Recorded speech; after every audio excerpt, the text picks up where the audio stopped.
Depuis 1948, la Déclaration universelle des droits de l'homme permet aux demandeurs d'asile de bénéficier d'un hébergement dans le pays qui les accueille. Sur le papier, cela paraît simple, mais la réalité est tout autre. À Dijon, 70 hommes et 2 couples sont aujourd'hui à la rue. Retour sur les conditions de vie de ces immigrants. Parmi ces gens, donc, un certain nombre vivent dans ce qu'on appelle les CADA, centres d'accueil pour demandeurs d'asile. Ça, c'est surtout les familles. Donc ça, sur Dijon, il y en a un certain nombre, mais aussi sur Châtillon, Plombières. Et puis, il y a plus de 170 personnes qui logent, surtout des familles et des femmes, qui logent à l'hôtel. Donc ça a un coût, ça aussi. Et puis, après, c'est la rue. Parce que même ceux qui sont, par exemple, logés à Sadi Carnot, donc un foyer d'urgence, ça veut dire que le matin à 7h, on s'en va et on revient le soir à 7h. Le dispositif de l'accueil des demandeurs d'asile est aujourd'hui saturé. Les associations d'aide aux immigrants ne relâchent pas leurs efforts, mais elles possèdent cependant des limites.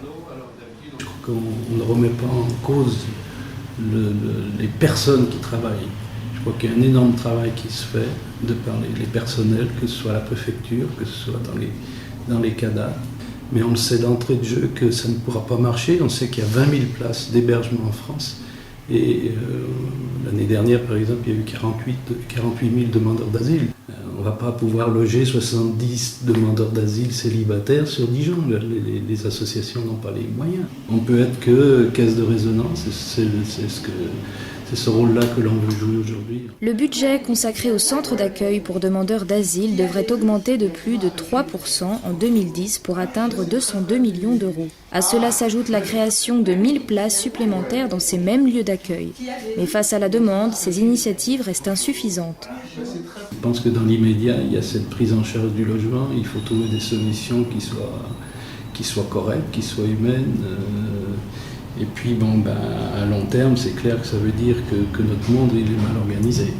Que plus globalement, notre monde tourne mal. Si des hommes choisissent de demander l'asile, c'est parce que dans leur pays, il y a la violence. On souhaiterait qu'ils puissent rejoindre leur pays, mais s'ils viennent ici, c'est parce qu'ils ne peuvent pas.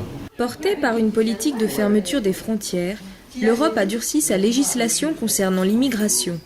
Dernier exemple en date en France, le projet de loi Besson, présenté en mars 2010 à l'Assemblée nationale, qui selon la Fédération de solidarité avec les travailleurs immigrés, porte atteinte au droit d'asile, plus difficile encore à faire respecter pour les immigrants sur le sol français.